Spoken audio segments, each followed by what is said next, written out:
Michael Jackson వెలుగుల వెనుక దాగిన ఒంటరి హృదయం. మైఖేల్ జాక్సన్ పేరు వినగానే ప్రపంచం మొత్తం గుర్తు చేసుకునేది ఒకే విషయం: అసాధారణమైన నృత్యం, మాయలా అనిపించే మూన్ వాక్, లక్షలాది మంది అభిమానుల అరుపులు మరియు సంగీత చరిత్రను మార్చిన ఒకే ఒక్క కళాకారుడు. కానీ ఆ వెలుగుల వెనుక ఒక మనిషి ఉన్నాడు. అతని జీవితంలో ఆనందం ఎంత ఉందో అంతకంటే ఎక్కువ ఒత్తిడి కూడా ఉంది. చిన్నప్పటి బాలుడు మైఖేల్ చిన్న వయసులోనే వేదికపైకి వచ్చాడు. అతని తండ్రి క్రమశిక్షణ చాలా కఠినంగా ఉండేదని మైఖేల్ తర్వాత చెప్పాడు. ఇతర పిల్లలు బయట ఆడుకుంటున్నప్పుడు అతను పాటలు పాడుతూ డాన్స్ సాధన చేస్తూ ఉండేవాడు. ప్రపంచం అతనిని కింగ్ ఆఫ్ పాప్ అని పిలిచింది. కానీ అతను చాలాసార్లు తన చిన్ననాటి సాధారణ జీవితాన్ని మిస్ అయ్యాడని చెప్పాడు. ప్రపంచాన్ని జయించిన తార. థ్రిల్లర్ విడుదలైన తర్వాత ప్రపంచం మారిపోయింది. అతని పాటలు వినని దేశం దాదాపుగా లేదు. స్టేడియంలు నిండిపోయేవి. వేలు కాదు, లక్షలు కాదు, కోట్లాది మంది అభిమానులు అతన్ని చూడాలని కలలు కనేవారు. అప్పుడు సోషల్ మీడియా లేదు, యూట్యూబ్ లేదు, ఇన్స్టాగ్రామ్ లేనే లేదు. అయినా ప్రపంచం మొత్తం అతని పేరు తెలుసుకుంది. అది అతని ప్రతిభాశక్తి. అతని సంగీతం భాషలను, దేశాలను, సంస్కృతులను దాటిపోయింది. మీడియా ఒత్తిడి. విజయం పెరిగే కొద్దీ మీడియా దృష్టి కూడా పెరిగింది. అతని ప్రతి అడుగు వార్త అయ్యేది. అతని దుస్తులు, అతని రూపం, అతని వ్యక్తిగత జీవితం అన్నీ చర్చలయ్యేవి.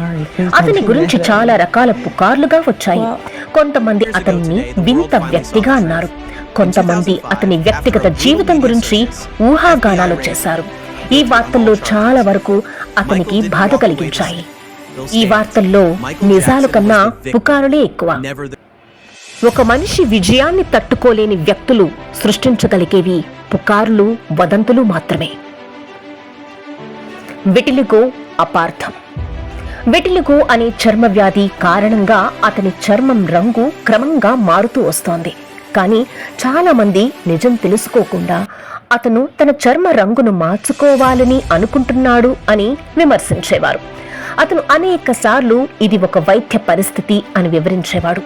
అయినా విమర్శలు ఆగలేదు. ఒక మనిషి తన ఆరోగ్య సమస్యతో పోరాడుతుంటే ప్రపంచం దానిని అపార్థం చేసుకోవడం అతనికి మరింతగా బాధ కలిగించిన విషయం. కోట్లాది మంది అభిమానులు, కానీ ఒంటరితనం. స్టేజ్ మీద ఉన్నప్పుడు అతని చుట్టూ వేలాది మంది ఉండేవారు. అయితే ఇంటికి వెళ్లిన తర్వాత చాలాసార్లు అతను ఒంటరిగానే ఉండేవాడు. అభిమానుల ప్రేమ అపారమైనదే, కానీ నిజమైన స్నేహితులు చాలా తక్కువ. ప్రపంచం మొత్తం అతన్ని తెలుసుకుంది, కానీ అతన్ని పూర్తిగా అర్థం చేసుకున్న వారు చాలా కొద్ది మంది మాత్రమే. ఇది చాలా మంది ప్రముఖులు ఎదుర్కొనే బాధే. అభిమానుల ప్రేమ.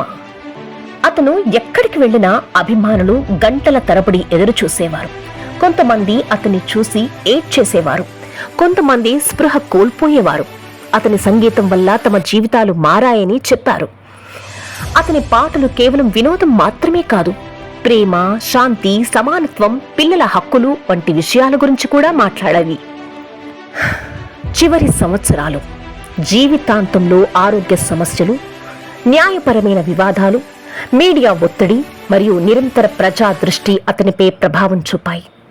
2009లో అతను తిరిగి భారీ కచేరీల కోసం సిద్ధమవుతున్న సమయంలో నిద్ర సమస్యలతో బాధపడుతున్నట్లుగా నివేదికలు వచ్చాయి. చివరి రోజు 2009 జూన్ 25వ తేదీన ప్రపంచం షాక్కి గురైంది. మైఖేల్ జాక్సన్ మరణించాడు. దర్యాప్తు ప్రకారం శస్త్రచికిత్సలలో ఉపయోగించే బలమైన మత్తు ఔషధమైన ప్రోపోఫోల్ మరియు ఇతర మందుల ప్రభావంతో అతని మరణం సంభవించింది. అతని వ్యక్తిగత వైద్యుడు ముర్రేపై తర్వాత న్యాయపరమైన చర్యలు జరిగాయి. ఒక విషాదకరమైన నిజం. మైఖేల్ జాక్సన్ కథ మనకు ఒక విషయం గుర్తుకు చేస్తోంది. ఒక వ్యక్తికి ప్రపంచవ్యాప్తంగా కోట్లాది మంది అభిమానులు ఉండొచ్చు. అతని పేరు చరిత్రలో నిలిచిపోవచ్చు. అతని పాటలు తరాల తరబడి వినబడవచ్చు. కానీ అతను కూడా మనలాగే భావోద్వేగాలు కలిగిన మనిషి. ప్రేమ కోరుకున్నాడు, అర్థం చేసుకోవాలని ఆశపడ్డాడు. శాంతిగా జీవించాలని కోరుకున్నాడు. ఇక ముగింపు. ఈరోజు కూడా మైకేల్ జాక్సన్ పేరు వినగానే ప్రపంచవ్యాప్తంగా లక్షలాది మంది అభిమానుల హృదయాలు ఉప్పొంగుతాయి. అతని మూన్ వాక్ ఆగిపోయింది, అతని స్వరం మౌనమైంది.